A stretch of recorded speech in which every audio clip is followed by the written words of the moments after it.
जय लक्ष्मी माता. श्री नवनाथ कथासार. अध्याय 9. कथा पहिली. गोरक्षनाथांचा जन्म. श्री गणेशाय नमः. अयोध्येतून निघालेले मच्छिंद्रनाथ मथुरा, अवंती, काशी, काश्मीर आणि तेथून पुढे मिथिला, प्रयाग, गया आदी क्षेत्रांची यात्रा करून पुन्हा एकदा वंग देशात आले. गावोगाव हिंडत ते पुन्हा एकदा चंद्रगिरी गावात गेले. तेथे भिक्षा मागत फिरत असताना सर्वोपदया ब्राह्मणाचे घर पाहून आपण 12 वर्षांपूर्वी त्याच्या पत्नीला सरस्वतीला पुत्र व्हावा म्हणून विभूती दिली होती याची त्यांना आठवण झाली. ते त्या ब्राह्मणाच्या घरी गेले आणि अलक निरंजन असा घोष केला. तेव्हा द्वारी भिक्षेसाठी कोणी जती आलेले आहेत ते पाहून सरस्वतीने त्यांना भिक्षा घातली. त्यांनी तिला ओळखले, पण तिने त्यांना ओळखले नाही म्हणून ते संभ्रमात पडले. त्यांनी तिला तिचे नाव, पतीचे नाव व जात आदी माहिती विचारून आपल्याकडून काही चूक होत नाही ना याविषयी पक्की खात्री करून घेतली. त्यांच्या प्रश्नांची तिने अचूक उत्तरे दिली. तेव्हा त्यांनी विचारले, माई, तुझा मुलगा कोठे आहे? त्याला बोलव. ते ऐकून ती म्हणाली, महाराज, या अभागिनीच्या दुःखावर कशासाठी डागण्यात येत आहात? मी अजूनही निपुत्रिकच आहे. ते ऐकून त्यांच्या मनात संशय निर्माण झाला. ते म्हणाले, बाई, पुत्र नाही असे खोटे का बोलतेस? 12 वर्षांपूर्वी मी तुला वरद भस्म दिले होते. त्याच्या प्रभावाने तुला तेजपुंज पुत्र झालाच असला पाहिजे, कारण मी दिलेली सिद्ध विभूती फुकट जाईल हे कदापि शक्य नाही. तेव्हा नाथांचे बोलणे ऐकून सरस्वतीला एका तपापूर्वी घडलेला तो प्रसंग जसाच्या तसा आठवला. ती विभूती शेणाच्या उकिरड्यावर टाकून आपण भलतीच चूक करून बसलो आहोत या विचाराने ती भयभीत होऊन रडू लागली. त्यांच्या दृष्टीला दृष्टी देण्याचे वा खोटे बोलण्याचे साहस तिच्यात नव्हते. त्यांनी तिला दरडावले, बाई, रडण्याचे नाटक करू नकोस. मी दिलेल्या भस्माचे तू काय केलेस ते सांग, कारण त्या मुलाची हकीकत कळल्याशिवाय मी येथून हलणार नाही. त्या समयी त्यांचा निर्धार पाहून तिच्या पोटात भीतीने गोळाच आला. तिने त्यांचे पाय धरले व रडत रडत म्हणाली, महाराज, या अबलेला क्षमा करा. तुम्ही माझ्यावर कृपा केलीत व मला विभूती प्रसाद दिलात, पण ही गोष्ट मी शेजारणींना सांगितली तेव्हा त्यांनी नाथपंथी साधूंविषयी काही बाही सांगून माझ्या मनात संशयाचे बीज पेरले. त्यामुळे मी घाबरले, माझी मती फिरली. मी ते भस्म बाहेर गाईच्या शेणाची रक्षा व केर टाकण्याच्या जागेवर टाकले. हा माझ्या हातून खरोखरच अक्षम्य अपराध घडला आहे. तरी कृपा करून माझा नाश करू नका. मी तुम्हाला शरण आहे. सरस्वतीकडून ही सर्व हकीकत समजताच मच्छिंद्र व्यतीत झाले. त्यावेळी तिची अवस्था पाहून ते रागावले नाहीत, पण स्त्रीच्या प्रमादशील स्वभावामुळे काय अनर्थ होऊ शकतो याचा त्यांनी अत्यंत प्रत्यक्ष अनुभव घेतला. भस्माची धूळधाण झाल्याने त्यांना मोठी रुखरुख लागली होती, पण काहीही झाले तरी त्या मुलाचा शोध घेणे आवश्यक होते.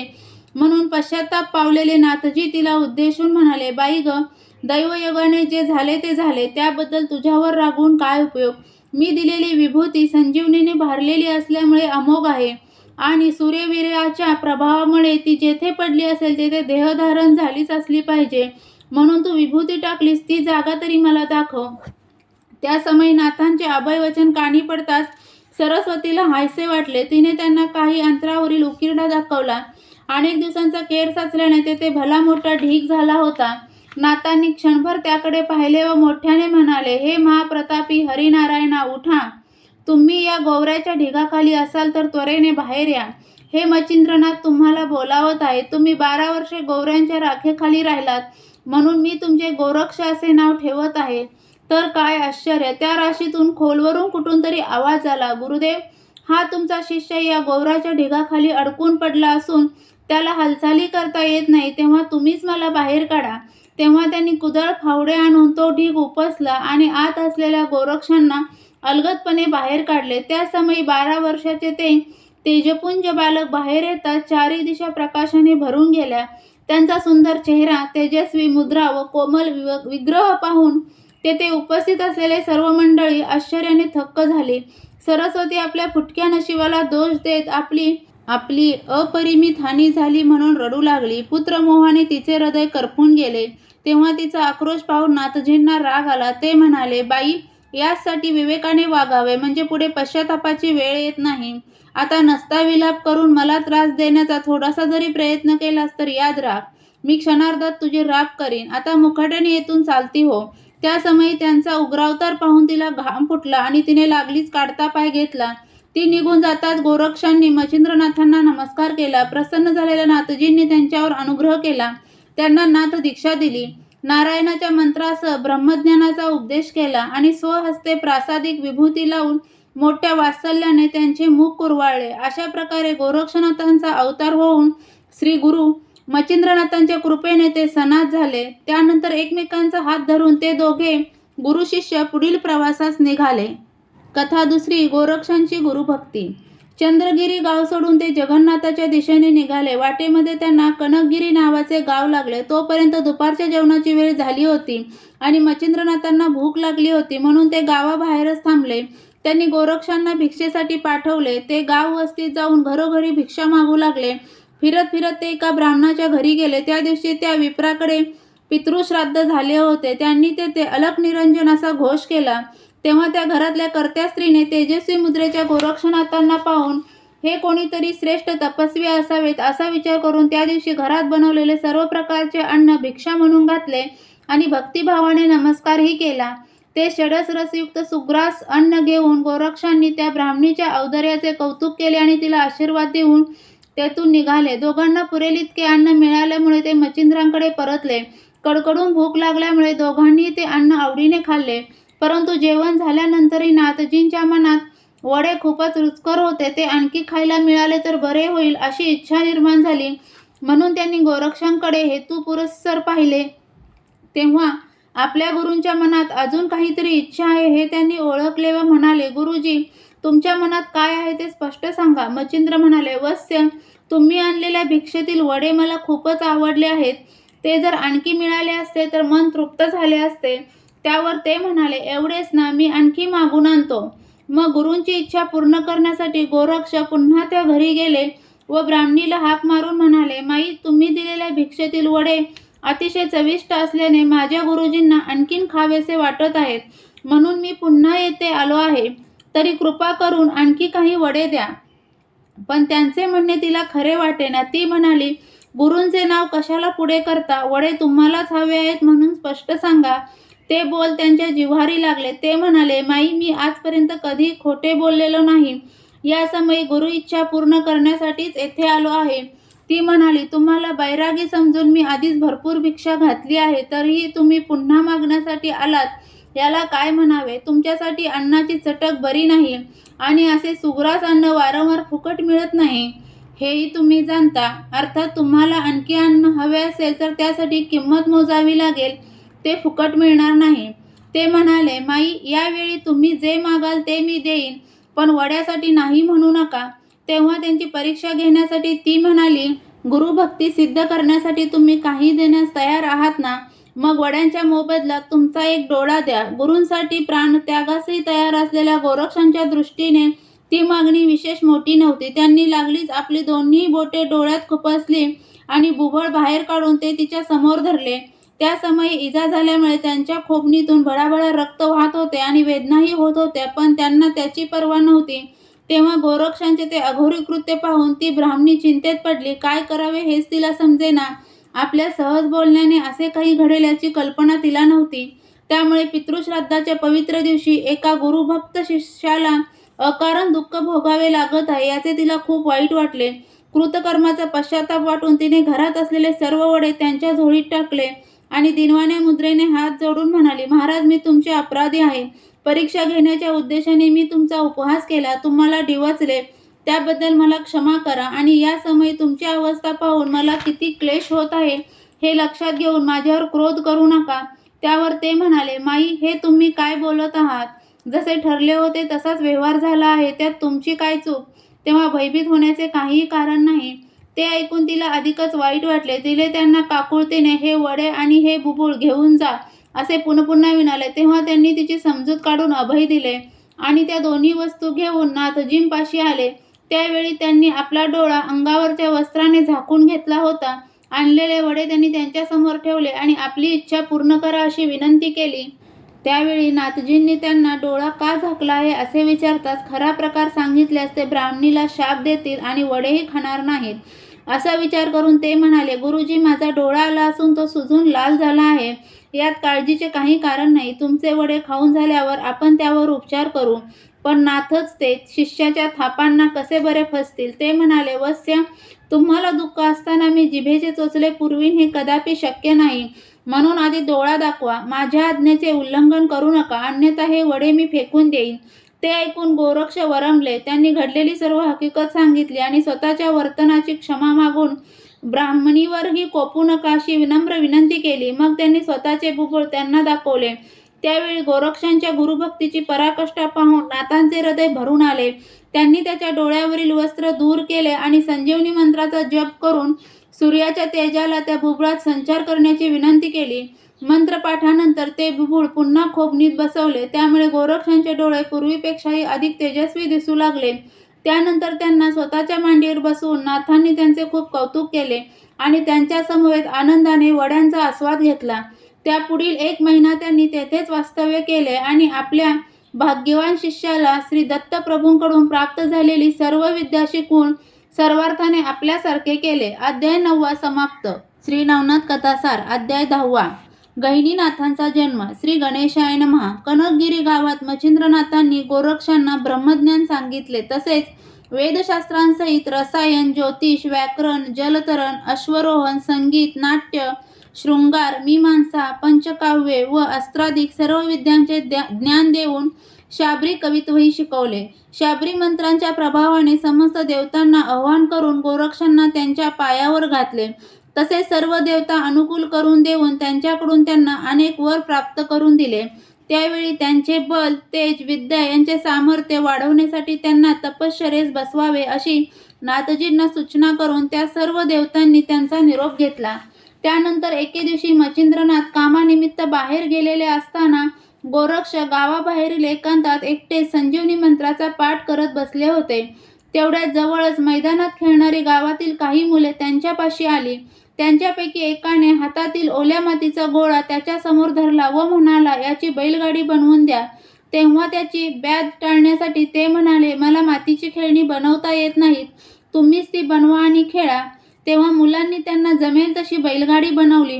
आता तिच्यावर बसण्यासाठी गाडीवानही हवा म्हणून ती मुले मनुष्याचा पुतळा करू लागली. पण काही केल्या त्यांना ते जमेना. निरुपाय होऊन ती मुले पुन्हा त्यांच्याकडे आली व म्हणाली, आम्हाला मातीच्या गोळ्याचा एक लहानसा माणूस तरी बनवून द्या, असे विनवू लागली. त्यांना त्यांचे मन मोडवेना म्हणून त्यांनी मातीचा पुतळा तयार करायला घेतला. त्यावेळी एकीकडे पुतळा तयार करत असताना गोरक्ष संजीवनी मंत्रही म्हणत होते. त्याच्या प्रभावाने तो कर्दम पुतळा पंचमहाभूतांच्या तत्वांनी व्याप्त झाला. त्या देहात अस्थि, मांस, रक्त उत्पन्न होऊन त्वचाही आली. अवयव सजीव दिसू लागले आणि त्याच संधीत गर्भाजन नारायणांनी जीवरूपाने त्यात संचार केला. त्यामुळे तो पुत्र जिवंत होऊन तिथे खरोखरच बालक निर्माण झाले. ते आपल्या स्वभावाला अनुसरून मोठ्याने रडू लागले. ही त्यांची अद्भुत करणे पाहून मुले घाबरली व भूत भूत असा बोभाटा करत सैरावैरा पळत सुटली. त्यांना वाटेतच मच्छिंद्र भेटले. त्यांची अवस्था पाहून त्यांनी त्यांना धीर दिला व घाबरण्याचे कारण विचारले. मुलांनी त्यांना सर्व वृत्तांत सांगितला. तेव्हा त्यांच्याही मनात शंका उत्पन्न झाली. मग काय प्रकार आहे हे प्रत्यक्ष पाहावे म्हणून ते म्हणाले, मुलांनो, भिवू नका. ते भूत कोठे आहे ते मला दाखवा, मी त्याला चांगली शिक्षा करतो. त्यावर मुले म्हणाली, ते भूत अजून लहान आहे, पण ते लवकरच मोठे होईल. तुम्ही तिथे गेलात तर ते तुम्हालाही खाईल, म्हणून तिकडे जाऊ नका, आम्ही येणार नाही. तेव्हा नाथजींनी त्यांची समजूत घातली आणि दुरूनच ते ठिकाण दाखवण्यास सांगितले. त्याप्रमाणे काही धीट मुलांनी दुरूनच ते रडणारे बालक दाखवले आणि तेथून पळ काढला. मच्छिंद्र त्वरेने तेथे गेले, पण त्यांना गोरक्ष दिसले नाहीत. कारण मातीचा पुतळा जिवंत झालेला पाहून तेही घाबरून दडून बसले होते. नाथजींनी जमिनीवर रडत असलेल्या त्या शिशूला पाहिले आणि ते गर्भाजन नारायण असल्याचे ओळखले. त्यांनी त्यांना उचलले, वात्सल्याने हृदयाशी धरले आणि त्यांना घेऊनच गोरक्षांना हाक मारत दारोदार हिंडू लागले. तेव्हा त्यांना भूताला घेऊन आलेले पाहताच घरोघरची लहान मुले घाबरून गोंगाट करू लागली व भीतीने पळू लागली. ते पाहून त्यांचे पालक नाथजींना विचारू लागले, महाराज, तुम्ही आमच्या मुलांना कसली भीती दाखवली आहे आणि हे तहाने बाळ घेऊन का हिंडत आहात? त्यावर मी माझे शिष्य गोरक्ष यांना शोधत आहे, ते भेटल्याशिवाय मलाही काही सांगता येत नाही, असे म्हणत ते पुढे जात राहिले. अखेरीस ते गोरक्ष जेथे लपून बसले होते त्या घरी आले आणि त्यांनी मोठ्याने हाका मारू लागले. ते ऐकून त्यांना धीर आला आणि ते लगेच बाहेर आले. पण गुरुजींच्या हातात ते मूल बघून ते मोठ्याने रडत पळत सुटले. तेव्हा या मुलाला भ्यायल्यामुळे ते पळत आहेत हे जाणून त्यांनी त्याला एका वस्त्रात गुंडाळले आणि सुरक्षित ठिकाणी ठेवून त्यांच्या मागावर निघाले. काही वेळाने ते सापडले तेव्हा भीतीने थरथर कापत होते. नाथजींनी त्यांना पोटाशी धरून थोपटले आणि धीर देऊन काय घडले ते विचारले. तेव्हा त्यांनी सुरुवातीपासून जे घडले ते सर्व सांगितले. ते ऐकून नाथजी म्हणाले, अहो मग यात घाबरण्यासारखे काय आहे? मातीचा पुतळा बनवत असताना तुम्ही संजीवनी मंत्र म्हणत होतात म्हणून तो जिवंत झाला. तुम्ही जसे गोवऱ्यांच्या राखेच्या उकिरड्यातून जन्मलात तसे हे करभाजन नारायण पुतळ्याच्यात प्रवेश करून प्रकट झाले आहेत. ते भूत नसून तुमच्या माझ्यासारखेच मनुष्य आहेत, म्हणून घाबरू नका. आता माझ्याबरोबर चला, आपण त्यांचे गहिनी असे नाव ठेवू. आता त्यांचे पालन पोषणही आपल्यालाच करायचे आहे. मच्छिंद्रांच्या बोलण्याने गोरक्षांना बरे वाटले. त्यांची भीती गेली. मातीच्या त्या पुतळ्यात एका महातपस्वी ऋषींनी प्रवेश केलेला आहे हे समजल्यामुळे ते खुशीत होते. मग गुजगोष्टी करत ते दोघेही बालकापाशी आले आणि त्यांना घेऊन मुक्कामी गेले. त्यांना गाईचे दूध पाजले, धोत्राची झोळी करून त्यात त्यांना निजवले. त्या झोळीला नाथ स्वतः झोके देऊ लागले. इकडे गावातील मुलांकडून सदर घटना लोकांच्या कानावर गेली. तेव्हा सर्व ग्रामस्थ मंडळी हा काय प्रकार आहे ते जाणून घेण्यासाठी नाथांपाशी आले. मातीच्या पुतळ्यातून प्रकट झालेल्या त्या बालकाला पाहून ते सर्व अचंबित झाले. त्यांनी त्याविषयी जाणून घेण्याची इच्छा प्रकट करताच त्यांनी ही सर्व हकीकत सांगितली. ती ऐकून ते थक्कच झाले आणि संजीवनी मंत्राने आपल्या शिष्याकडून मातीचा पुतळा जिवंत करणारे हे नाथजी ब्रह्मदेव व शुक्राचार्य यांच्यापेक्षाही श्रेष्ठ आहेत हे जाणून त्यांची प्रशंसा करू लागले. त्यांना त्यांच्याबद्दल आदर वाटू लागला. अनेकांनी त्यांच्या पायावर डोकेच ठेवले. त्या समयी त्यांच्यापैकी काहींनी विचारले, महाराज या मुलाच्या बाबतीत आपण काय ठरवले आहे? ते म्हणाले, मी यांनाही माझ्याबरोबर नेणार आहे. जसे माझे गोरक्ष तसे हे. त्यावर ग्रामस्थ म्हणाले, नाथजी आपल्या अंगी सर्व योग्यता आहेत, पण तरीही या बालकाचा सांभाळ करणे आपल्याला शक्य होणार नाही असे आम्हाला वाटते. त्यात अनेक कष्ट आहेत. शिवाय हे पुरुषाचे काम नाही. यांच्यामुळे प्रवासात तुम्हालाही त्रास होईल. म्हणून तुम्ही यांना एखाद्या बाईच्या हवाली करा. ती यांचे चांगले संगोपन करेल. यांची धर्माची आई होईल. मच्छिंद्रनाथांना त्यांचे म्हणणे पटले. ते म्हणाले, ठीक आहे, पण यांना कोणाकडे सांभाळायला देऊ? ग्रामस्थ म्हणाले, नाथजी आमच्या गावात मधु आणि गंगाबाई नावाचे एक सुखवस्तू प्रेमळ व शांत स्वभावाचे दाम्पत्य आहे. त्यांना मुलबाळ नाही. आम्हाला त्यांच्याबद्दल सहानुभूती वाटते, म्हणूनच त्यांना त्यांच्या ओटीत घालावे. हे यांचे आनंदाचे संगोपन करतील. तेव्हा सर्वांनीच त्यांच्याबद्दल चांगले शब्द काढले. म्हणून नाथांनी त्या जोडप्याला बोलावून घेतले. त्यांना वस्तुस्थितीची कल्पना दिली. तसेच त्यांना सांभाळण्याच्या बाबतीत त्यांचे काय म्हणणे आहे तेही नीट ऐकून घेतले. त्यांनी बाळाचा स्वीकार करण्याची तयारी असल्याचे सांगितल्यावर त्यांना गंगाबाईकडे दिले व म्हणाले, माई, हे करभाजन ऋषींचे अवतार आहेत. हे कीर्तिवंत व जगदवंद्य होतील. भगवान शंकर यांच्यावर कृपा करतील. हे अयोनी संभव असून यांची गती अतिशय गहन आहे. म्हणूनच आम्ही यांचे गहिनी असे नामकरण केले आहे. पुढे 12 वर्षांनी हे माझे शिष्य गोरक्ष येथे येतील आणि यांच्यावर अनुग्रह करून यांना योग दीक्षा देतील. त्यावेळी तू यांना जगाच्या कार्यासाठी परत दे. तेव्हा गंगाबाई म्हणाली, महाराज यांना माझ्याकडे देऊन तुम्ही खरोखरच मोठे उपकार केलेले आहेत. पण 12 वर्षांनी तुम्ही यांना घेऊन गेलात तर मी यांची भाडोत्री माताच ठरते. मला स्वतःला अपत्य नाही. असे असताना यांना माझा पुत्रही म्हणता येत नसेल तर एवढ्या खस्ता काढण्यात काय अर्थ आहे? तुम्ही हे बाळ कायमचे तुमचेच आहे असा शब्द द्या, म्हणजे आम्ही चिंतारहित होऊ. आम्हाला खऱ्या अर्थाने याचा लळा लागेल. आणि बोलता बोलता त्या साध्वीच्या डोळ्यात पाणी तरळले. मातृत्वास असुसलेल्या गंगाबाईचे म्हणणे नाथांना पटले. ते म्हणाले, माई, काळजी करू नकोस. गहिनी हे तुझेच पुत्र आहेत आणि तुझेच राहतील. आम्ही त्यांच्यावर कोणत्याही प्रकारची आशा ठेवत नाही. आता निशंक मनाने यांना घरी घेऊन जा. 12 वर्षांनी गोरक्षनाथ यांना दीक्षा देण्यासाठी येतील व कार्य झाले की तीर्थयात्रेत जातील. मग त्यांनी बालरूप गहिनींना चिरंजीवी असो असा आशीर्वाद देऊन झोळीतील भस्म त्यांच्या अंगाला लावले आणि त्यांच्या गळ्यात मोहनास्त्र बांधून सर्वांसमक्ष तिच्या स्वाधीन केले. तिने त्यांना ममतेने हृदयाशी धरले आणि आनंदाने घरी गेली. तेथे थाटात बारसे करून त्यांचे गहिनी हेच नाव ठेवले. त्यानंतर काही दिवसांनी गावकऱ्यांचा निरोप घेऊन मच्छिंद्रनाथ तीर्थयात्रेस निघाले. मार्गामध्ये त्यांनी गोरक्षांची अनेक प्रकारे परीक्षा पाहिली. त्यातून ते अजूनही अज्ञानी आहेत, चंचल वृत्तीचे आहेत हे त्यांच्या लक्षात आले. मग त्यांची अधिक तयारी करून घेण्याच्या उद्देशाने त्यांना तपश्चर्येत बसवण्याचे ठरवले आणि बद्रिकाश्रमाच्या दिशेने निघाले. अध्याय 10 समाप्त.